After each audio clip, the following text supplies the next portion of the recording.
Salut à toutes et à tous, c'est Matt. Alors aujourd'hui, on se retrouve pour une vidéo pronostic sur les huitièmes de finale retour de la Ligue des Champions.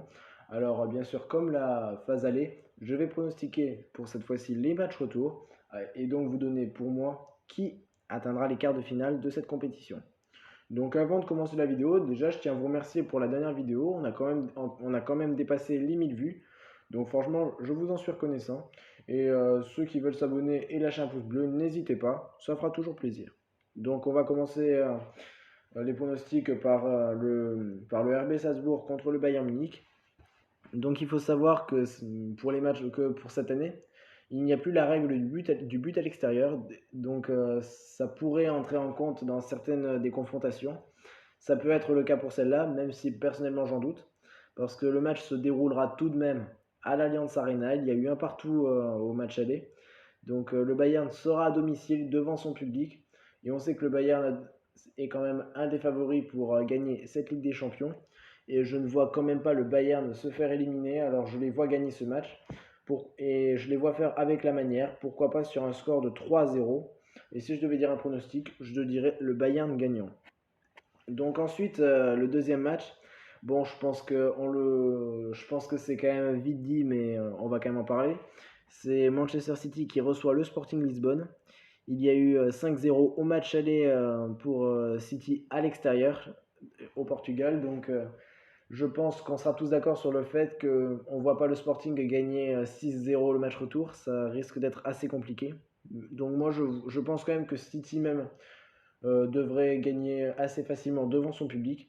Mais je vois donc une victoire 2 ou 3-0. Je vois quand même moins de buts puisqu'ils seront plus relâchés, City, comparé au match aller. Alors je vois une victoire 2 ou 3-0 avec, et bien sûr, comme Paris sportif, je vais dire la victoire de Manchester City. Là, ça risque d'être plus délicat entre le Benfica et l'Ajax d'Amsterdam. Il y a eu deux partout au match aller au Portugal. Cette fois-ci, le match retour se jouera à Amsterdam dans la Johan Cruyff Arena.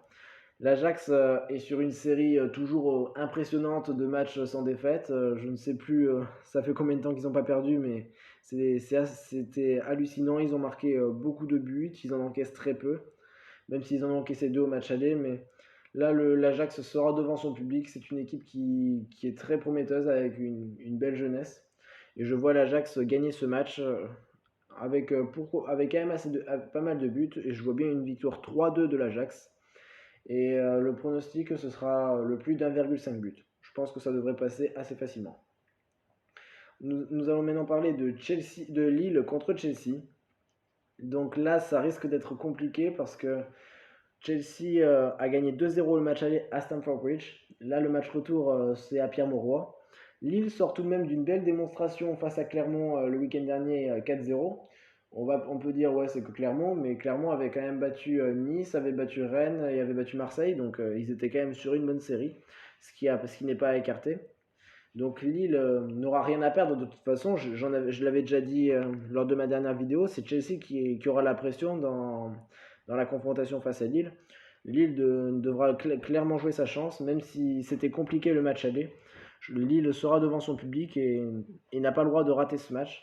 Donc je vais être joueur pour ce match. Je vois une victoire de Lille sur le score de 2 buts à 1. Mais vous l'aurez compris, sur le cumul des deux matchs, ce serait quand même Chelsea qui passe. Mais je pense que Lille pourra partir de la compétition la tête haute. Donc moi dans ce match, si je peux vous conseiller un pari, ce sera le plus d'1,5 but parce que en général, dans les matchs retour, il y a quand même plus de buts qu'à la confrontation aller. On va voir si cette statistique s'avère juste. Donc maintenant, on peut passer au match suivant.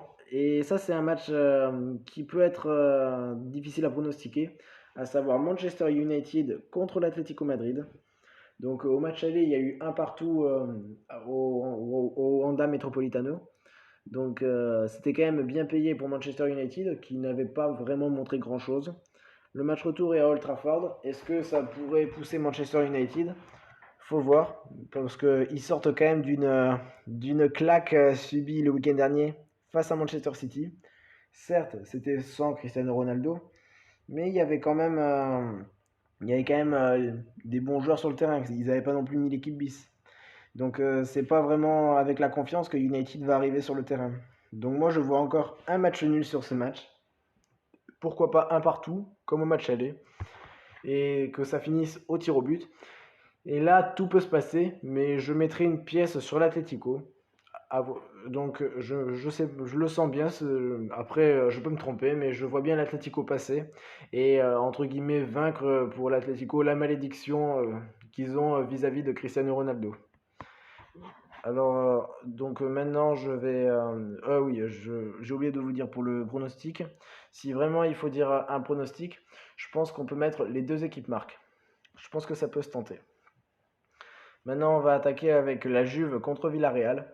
Là, c'est clairement une confrontation qui risque d'être très serrée parce que au match aller, on l'a vu à Villarreal que c'était quand même globalement similaire le niveau entre les deux équipes, qu'il n'y avait pas tellement de différence. Mais là, le match se jouera quand même à Turin et je pense que Villarreal a laissé passer sa chance quand ils étaient à domicile. C'est pourquoi je vois la Juve gagner le match sur le score de 2 buts à 1. Et si je devais dire un pronostic, ce serait la Juve rembourser 6 matchs nuls. Donc maintenant, nous avons l'Inter face à Liverpool. Donc là, ce match, je l'ai regardé, le match aller, où il y a eu 2-0 pour Liverpool à San Siro.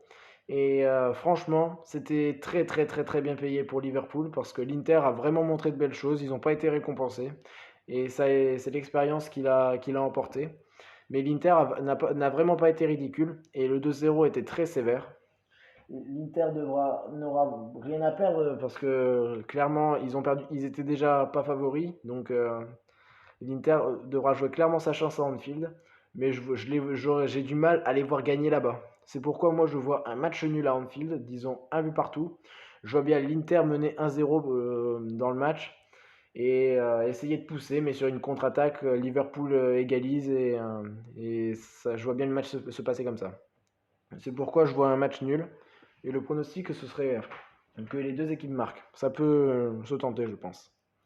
Et là, le match que j'attends le plus, ce sera le Real Madrid contre le Paris Saint-Germain, qui aura lieu ce mercredi.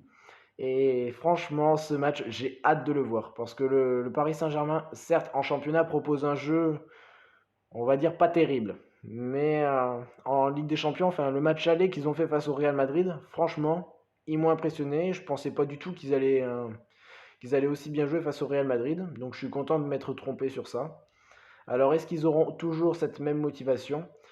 À savoir que pour le Real Madrid, il n'y aura pas Casemiro, il n'y aura pas Mendy, il n'y aura pas Toni Kroos. Et ce que j'ai compris, Alaba est incertain. Donc ça risque quand même de compter.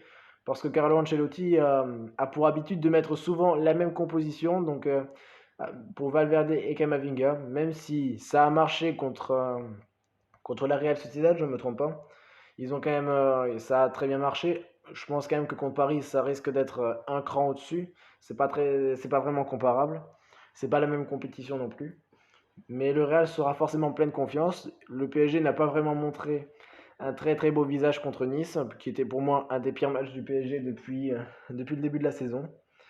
Mais je pense que ce match, ça peut vraiment basculer d'un côté comme de l'autre. Mais je pense quand même pas que Paris va autant dominer le Real qu'ils l'ont fait au match aller, ça m'étonnerait beaucoup. Mais je vois bien, pourquoi pas, un match nul sur le score de 2 buts partout. Et si je devais tenter un petit pronostic, ça peut se tenter, je pense. C'est Mbappé buteur. Je pense que franchement, ça c'est tentable.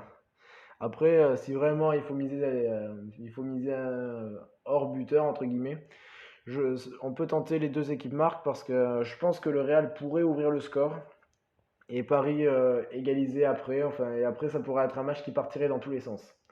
C'est comme ça que je vois les choses. Donc, c'est tout pour moi. J'espère que la vidéo vous aura plu. N'hésitez pas à lâcher un pouce bleu. Et moi, je vous dis à la prochaine pour une nouvelle vidéo. Ciao à tous!